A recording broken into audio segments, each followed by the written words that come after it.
Welcome back, New World Fantasy Football. Coming at you from the ATL, Atlanta, and that's who we're going to be talking about today.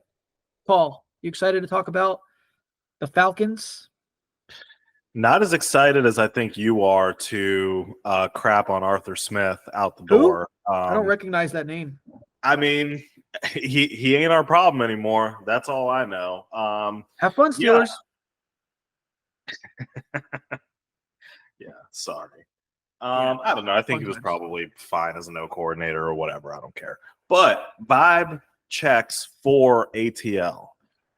I think vibes are hopeful. I think vibes are unknown, right? Because they can't do this again with Ritter and Heineke, right? Like, I don't know like what they're going to do exactly, but like they can't just do the same thing again. Yeah, they really should, as a team, realistically looking at their roster. I think they have reason to want to make a move for a quarterback. They've been linked to Justin Fields. I think that's a very real possibility because the Bears, I do not buy the Bears trading down for a couple reasons.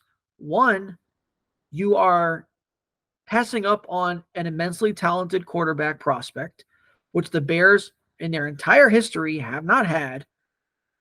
And then on top of that, the asking price is going to be so extreme for teams that I feel like they're going to say, that unless we feel like Williams is just the second coming of, I don't even want to say Mahomes. I'm tired of comparing people to Mahomes. He's just different. But Josh Allen, even that nobody's gonna. You're muted. But nobody's gonna make that big, pay that huge asking price. No, and look, I honestly for that type of quarterback prospect, I actually don't doubt that there are teams that might be willing to pay the price, but I don't think they should. I don't think they should. Yeah. And Um, when you have a ninth overall pick to pair with it, like teams are ecstatic to have the ninth overall pick, and that's it. So that they're gonna have another top 10 pick, assuming they don't trade back from that, and just be so set up within the first 10 picks of the draft to revamp the way their offense looks. We assume offense. it's a dream scenario right now, and it's kind of like, honestly, it's kind of like a fan fiction-y thing with Atlanta because I want them to have Justin Fields. I actually think that would be, look, whatever you think of Justin Fields as like an actual quarterback, I think it would be very fun and exciting for fantasy. Oh yeah. And it would make your team dangerous. Like, He as would a Bucks fan, I instantly, wouldn't like it. if that happens in the real new world, the real world, not the new world, like people would be so excited for Atlanta because the perception on Justin Fields is that he's a good Rock hard. quarterback, and he doesn't have to be. He's going to look a lot better than Ritter and Heineke. And I hope that coaching staff would be able to use him the right way and put him on the move, kind of like shorten the field for him, or cut the field in half, as they like to say, where his read just can be a 1-2 read and then run, and just make this a fast-paced team that Justin Fields can operate within that unique structure that Atlanta would have. I think that would be really, really fun for fantasy. It'd be fun for the Falcons and their fans. I think you'd see more of their players that we're going to get to talk about here soon.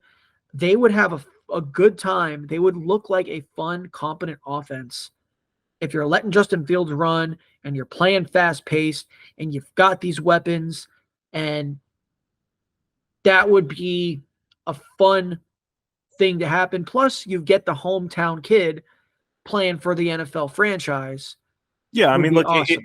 it feels so perfect that I feel like it can't happen because that's just It's fairy tale. I just feel like we're just not allowed to have like the best thing or the thing that makes the most sense, right? Like I just feel like it just doesn't end up working out that way. Like it makes too much sense for it to like actually be a thing. It almost feels like chalky. Is chalky the right word? I think But look, it's more popular. If you want to call that chalk, I think it's just more, it's popular because it's exciting and there's some logic behind it happening. and you're right. It's the fantasy football bump. Like, you know, Justin Fields, I actually I like Justin Fields. I think he has a chance to do something as a quarterback, but if I'm the Bears, I still do it. I'm going to go with the best overall quarterback prospect and start over because you know you're not like what's going to happen if you just run it back with Justin Fields? Like what is your best case scenario in that division? Like I say go for it all. Go for the jugular, which is something the Bears never do. But this is not a Bears conversation. No. It is an Atlanta conversation. But when we actually get to like preview some of the fantasy football players that we want to talk about in Atlanta, I do want to do something like kind of fun based on what we're talking about, since we're both like in agreement what the dream scenario is for this offense. But we have not yet put them to bed. We haven't yet done the post-mortem, talked over the service, did all of that. So Andrew, let's just hit some numbers. Yeah, let's just hit some numbers when it comes to Atlanta. So they ranked 26th overall for offensive production at 18.9 points a game, which we just did Carolina. Who are they at? What were they at points per game? 13.9?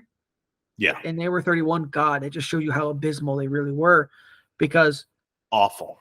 A shade under 19 points a game is 26th overall. That's pretty bad. Do you remember the days when like 19 points a game was actually pretty okay? It was actually decent for an offense. Like before our time.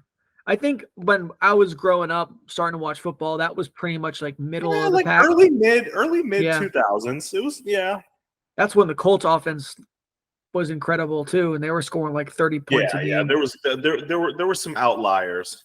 Yeah, they were awesome. But so some other numbers kind of breaking down their season, and I think fantasy players definitely felt this throughout the year. Their pass rate, the amount they passed, was 29th in the league, 52.2% of the times. Not surprising. Completion percentage. So obviously this is a mix of Ritter and Heineke built into one. 61.7%, ranked 28th in the league. Barf. Pretty rough. Pretty rough on that. Almost every metric, they were 20th, or not 20th, but below, or in the 20s. So a below average offense across the board. I did talk a little bit about Drake London in here, but I'm going to get to that later. Rush ranking, 30.7 rush attempts a game. That was 4th in the league. Their rushing yards per game, 127, 8th in the league. And their yards per rush, 4.1, was 19th in the league. So a low volume passing attack, a very high volume rushing attack that was a very mid. That was mid. That wasn't great. I mean, dude, if that's because they're losing games. If they were winning games, that passing rate would have been like 45%, 43%. If they were when up, they kind of had to. Yeah, and it just felt like all around their offense struggled, and that's just pretty much what these numbers are saying, that they could not come back in games because their passing efficiency was so bad. Ran the ball 47.8% of their plays, 4th most. I said that already. Arthur Smith had them running a ton, And this stat has Tyler Algier written all over it because all plotting Gier just Nice. was not impressive at all. He got volume throughout the season more than he should have. I think that this team, it was obvious fantasy players complained about it all year. There should have been more Bijan. Bijan got a decent amount of touches throughout the year, but he just didn't get enough high the most valuable touches. Just it seemed like they went away from him, which makes no sense, but that happened a lot. And the most valuable touches for a running back to me is when they have an ability to go one-on-one against somebody. And that almost never happened in this offense because anybody that plays this team, I mean, this is the easiest. It's not, it's a football team, right? You can lose any game, but it's the easiest game to plan for.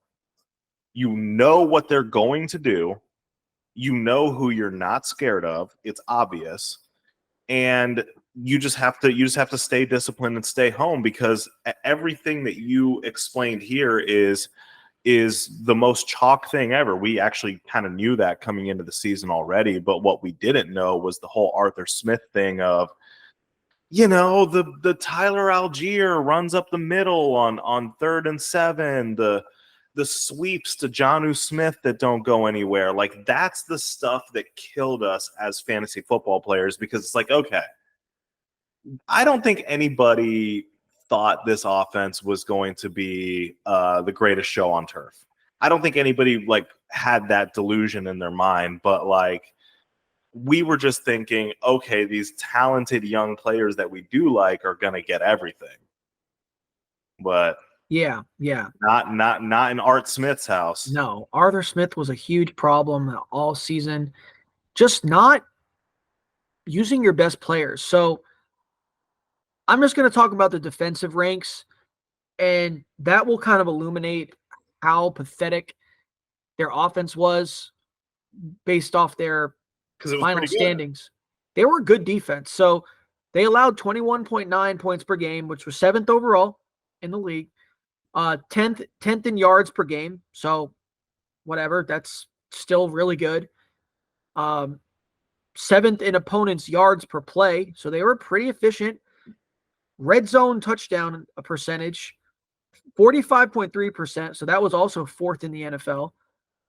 They would pretty much gave up an average of 2 touchdowns a game. They were all across a very good defense. Side note, except for when they played against Will Levis, which was the only time that I decided to stream them in fantasy. Thanks, Atlanta. Always love trusting you. This team clearly felt the effects of Arthur Smith and his hatred for fantasy football. Bijan Robinson got less than 50% of the carries within the 5. What are we doing, Arthur Smith? You draft a dude that high to be a freaking game changer, and you didn't let him. When you look at the metrics of, it's just honestly just accounting stats, Bijan got a good amount of touches. He really did. But it felt worse because they weren't the high leverage situations, the scoring opportunities, and the catching the ball. He caught the ball. He got a decent amount of opportunities in the air. It should have been more, and it should have been more efficient, but their quarterback play hurt them all season. Yeah, and look, dude, first of all, bye, Felicia. That's all I have to say about that because that is what gets you fired. That's sort of inexcusable nonsense.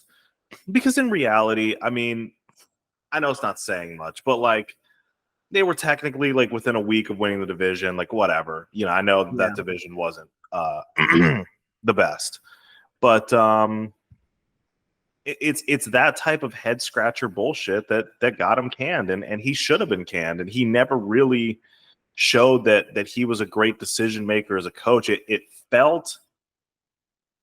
really felt of stubbornness. It literally felt like, hey, this is my system. This is what I do. You got to earn your way, hardo bullshit, nepo baby shit.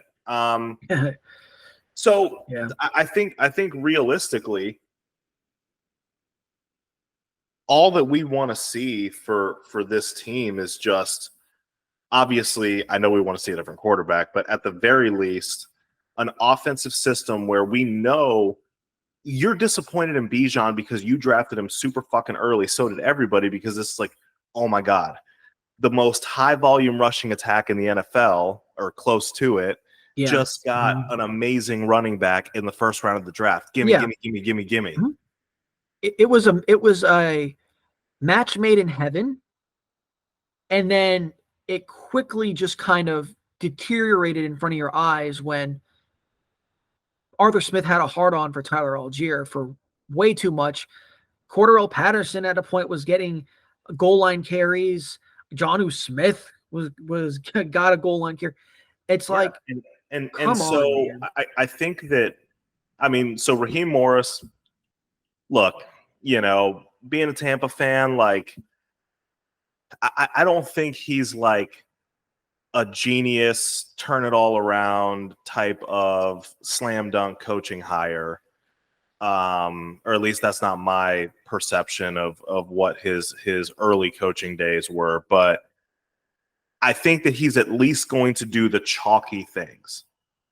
He's going to do the shit that like pretty much makes sense. He's not going to try to be a big brain or like, do all this like weird trickeration. Like, he's going to figure out who his best players are. He's going to get the ball to his best players. And I think that's something that we want to know. Yeah. Keep it for simple, fantasy stupid. Just keep it simple, stupid.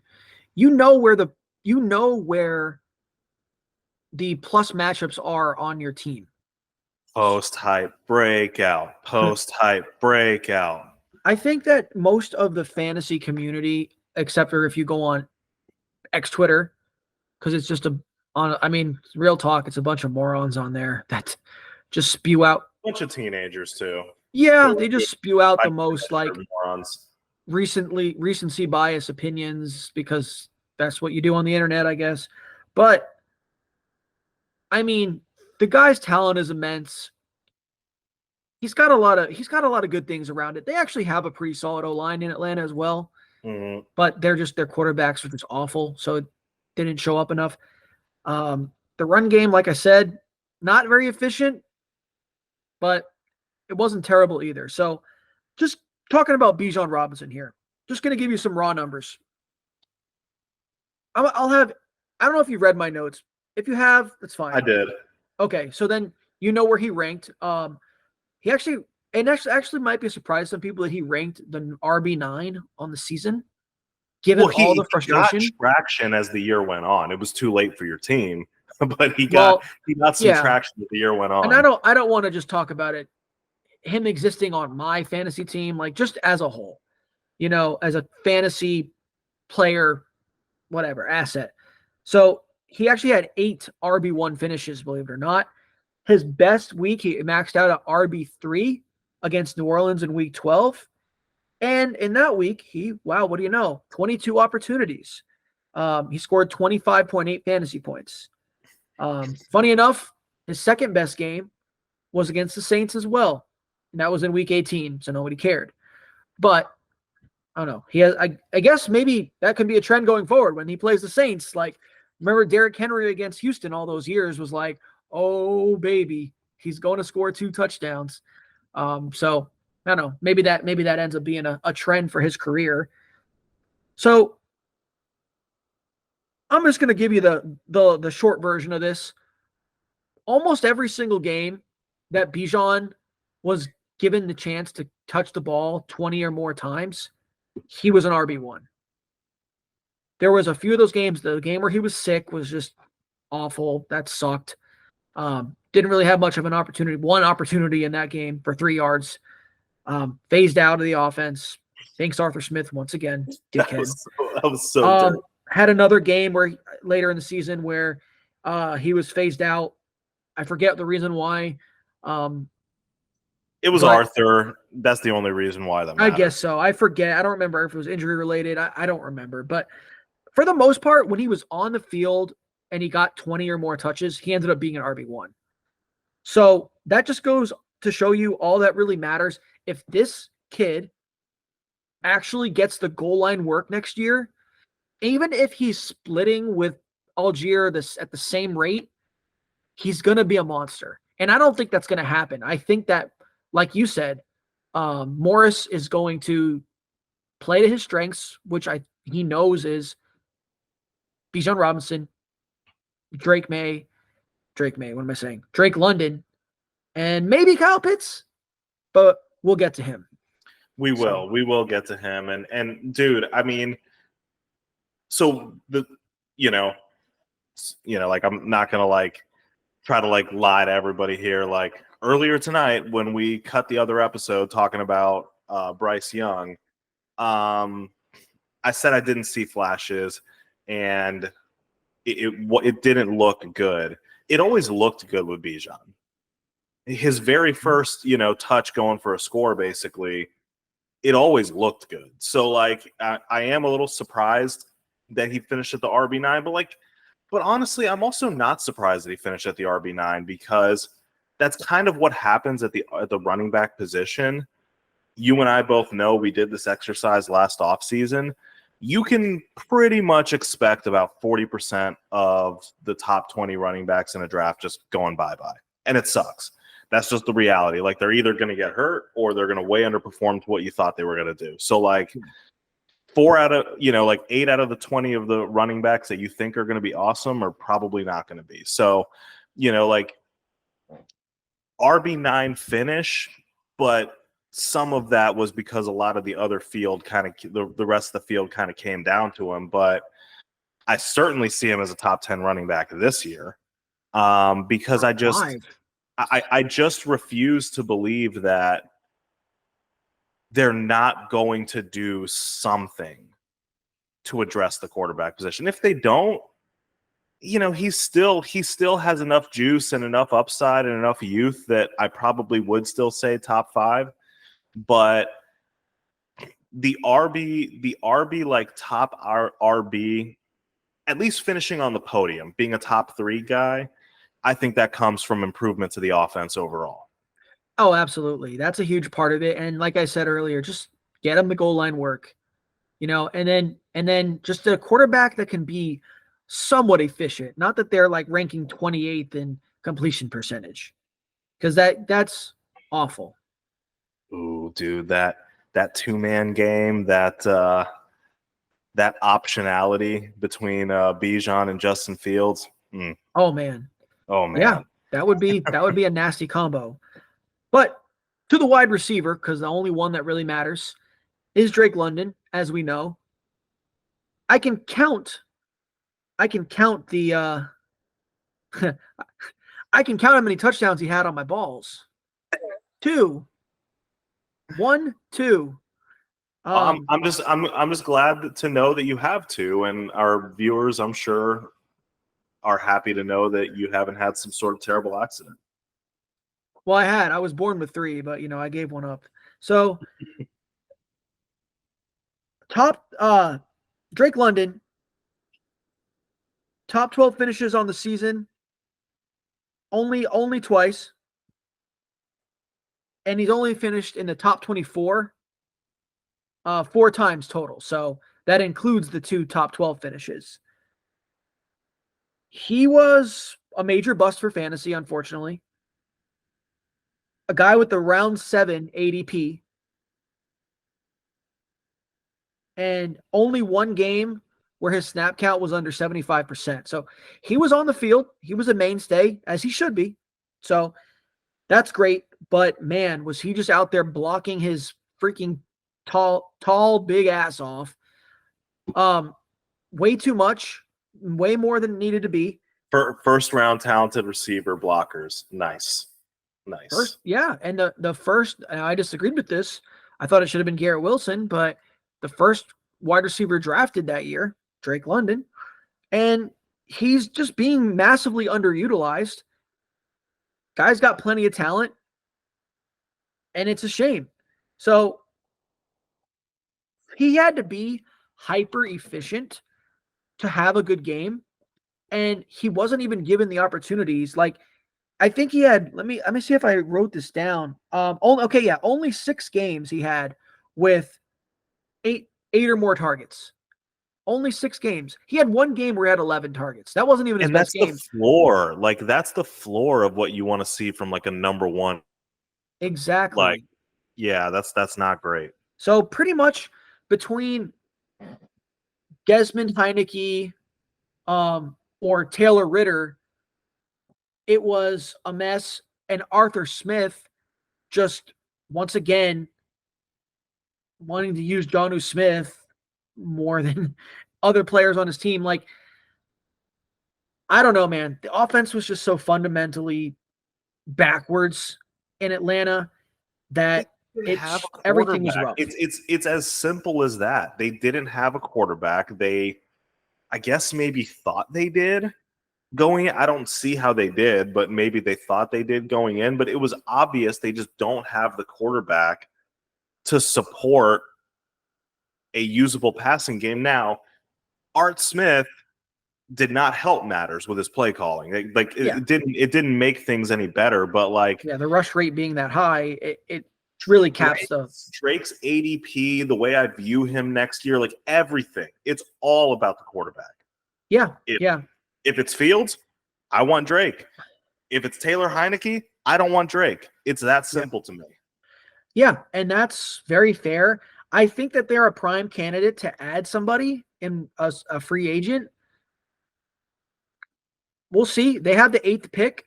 Maybe they draft a Rome Odunze if he's there, or whoever they'd like. I don't think Malik will be there. Malik Neighbors will be there, but maybe he is.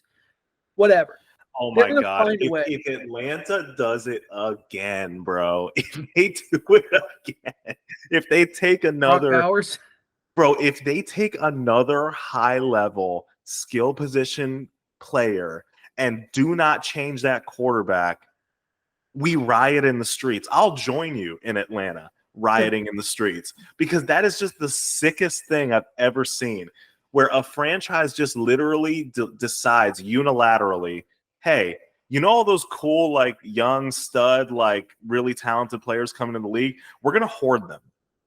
We're going to hoard them, not so that they do good for our team, so that they can't do good anywhere else. Yeah. So that we rob the NFL. That would be the most haterific shit I've ever seen. And I think that they're genuinely trying to improve their team, but they were the Giants from years ago. I mean, kind of still are. We just don't even have the skill position players now, but where it was all flashy skill positions and no core to like support them. So I think that Atlanta also is rumored to be going after somebody like Kirk Cousins. And then it would make sense, because if they go into the draft, they've got Kirk Cousins. Let's just say they sign Kirk Cousins. And then they go and draft a wide receiver.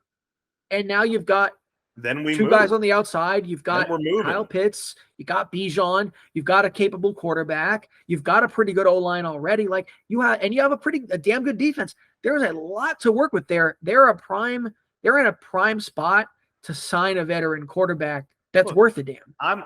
I am a Buccaneers fan, but I'm telling you this, even being a Buccaneers fan, Atlanta plus a quarterback is the division winner.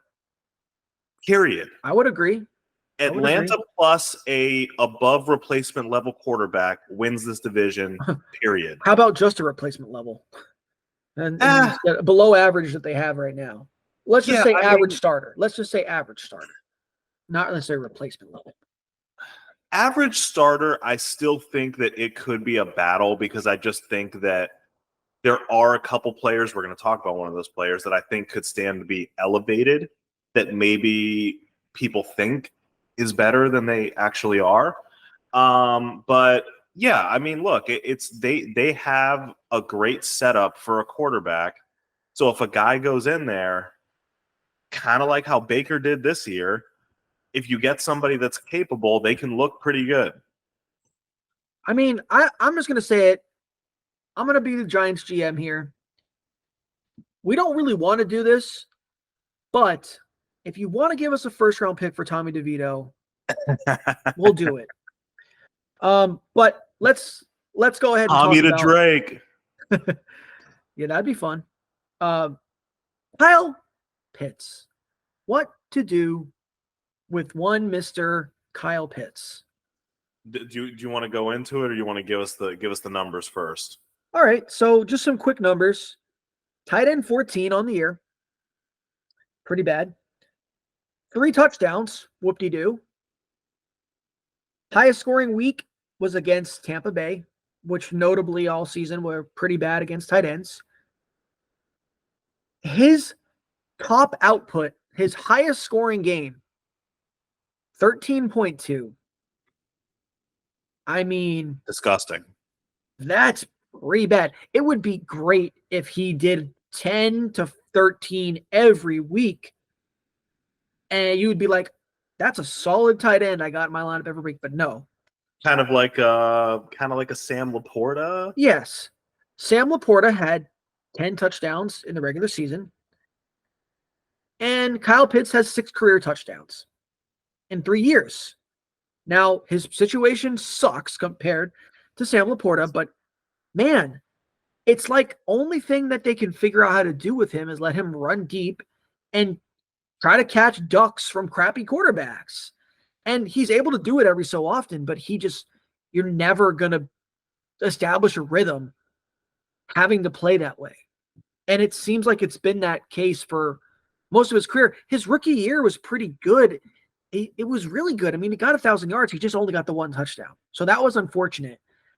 But since then, it's been sad. And the fantasy community is getting to a point. A lot of people are just done. They're in that fool me thrice kind of situation now. But I wonder how far down is fair? Like, is he still gonna be drafted top 10? I still think he should be. Are you asking me now, or is that rhetorical? I'm asking you. Are you ready for this? Yeah, He's a bust. he's a bust. It's over, You think dude. so? Yeah, I mean, I thought the value prop was there for him actually in one of my leagues. It was a 12-team league, mandatory tight end.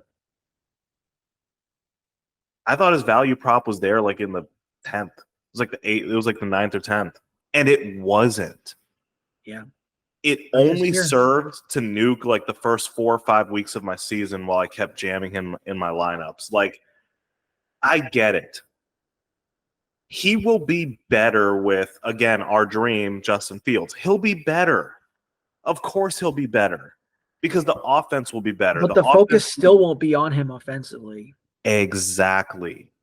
Like, he's going to be better, but like, how much better can you be when you're not the number 1 option? You shouldn't be the number 1 option because honestly, man, his measurables are still very impressive.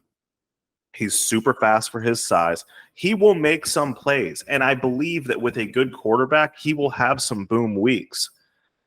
But no, man, like, he's also going to have some very cratering weeks because here's the deal. Let's say the universe opens up. Justin Fields comes down to save us. He comes onto the Atlanta Falcons. Everybody's hyped up. Everybody's psyched. Everybody's frothing at the mouth. Pitt's ADP is going to go up, but he won't match it. He won't meet it.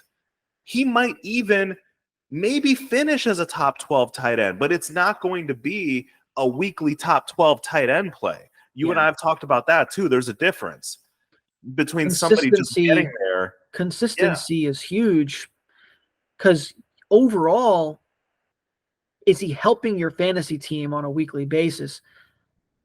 He's probably hurting you more than he's helping, but that one boom week, every 5th week is like, it's such a just vice grip to be in fantasy where you feel like you have to start a player because they have a high ceiling, but their floor is so low. I mean, he's basically the tight end version of Gabe Davis.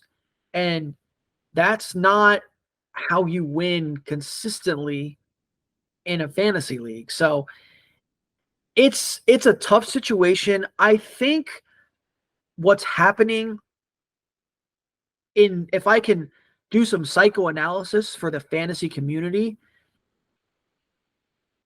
him being drafted 4th overall has completely just permeated our brains as a fantasy community that this guy has to be good.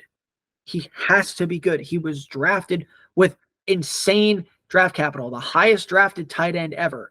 Like, there's no world where Kyle Pitts is allowed to be bad, and that just stays ringing in our heads. Boom, boom, boom, boom.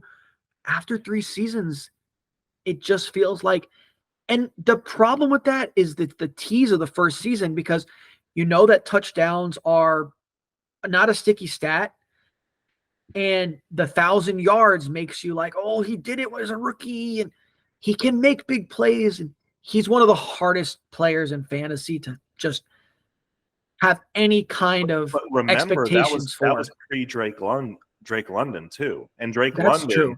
That's a has good point. proven to be actually good, and has shown like flashes. Like, it's, they're not going to go 60-40 pass. Let's say they do get Fields, they're not going to go 60-40 pass.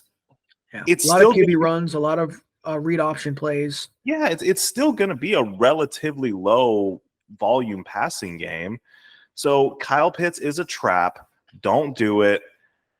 I don't know, man. Like, I think it's a kind of a little column A, a little column B for me. Part of it is like thinking that the hype of a new quarterback is going to drive his draft price up too expensive.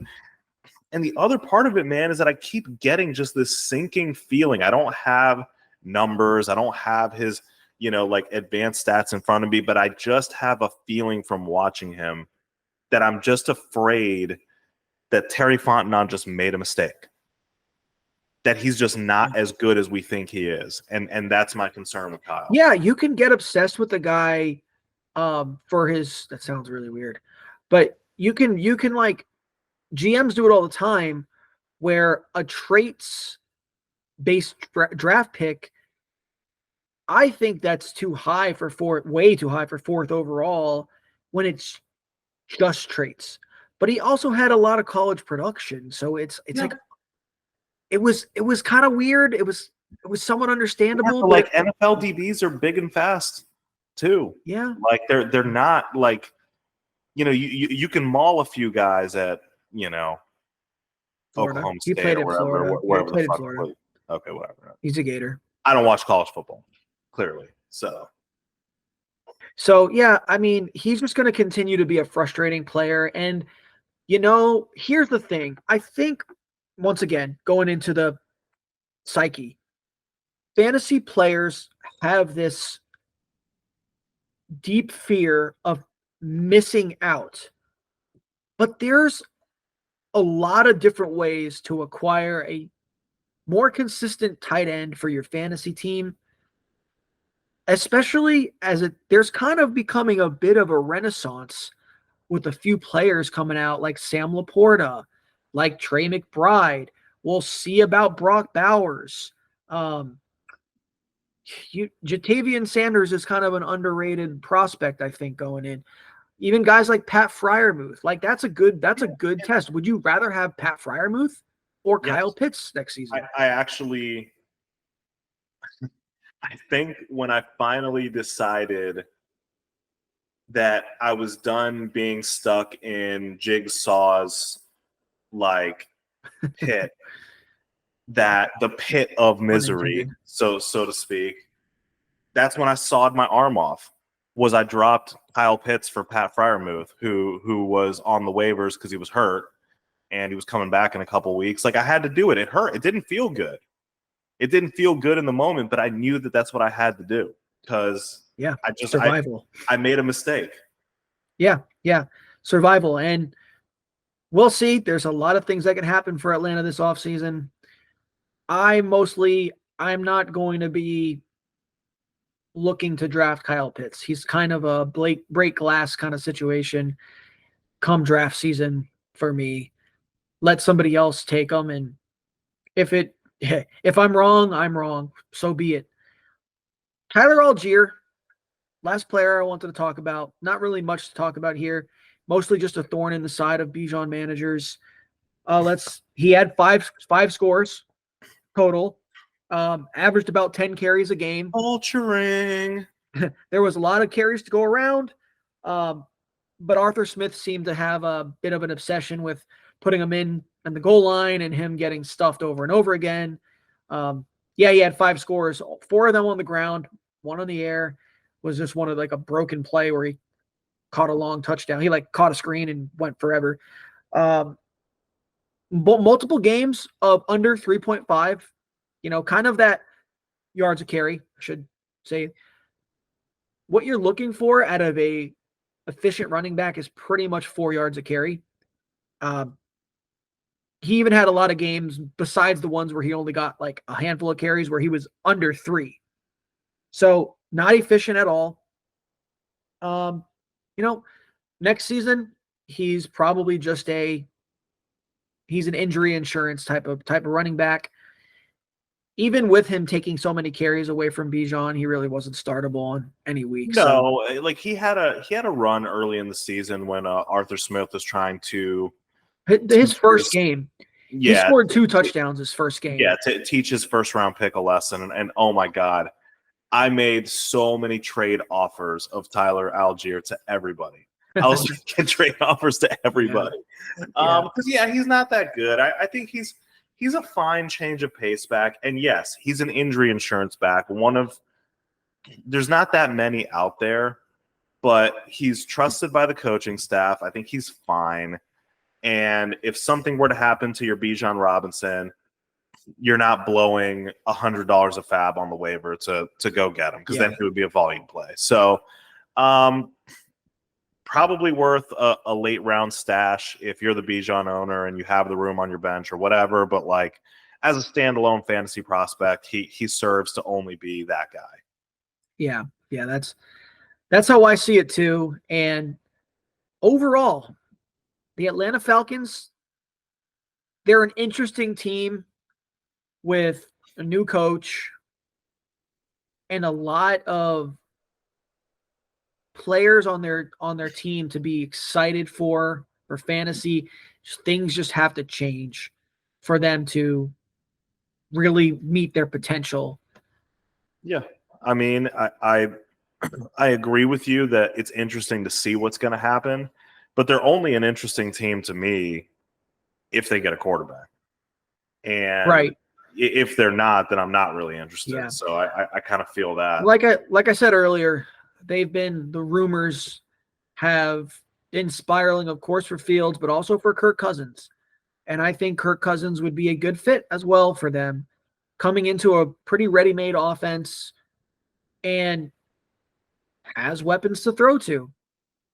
He's proven where else I think Kirk solid. Is a perfect fit?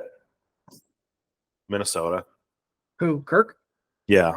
Well, yeah, that'd be great.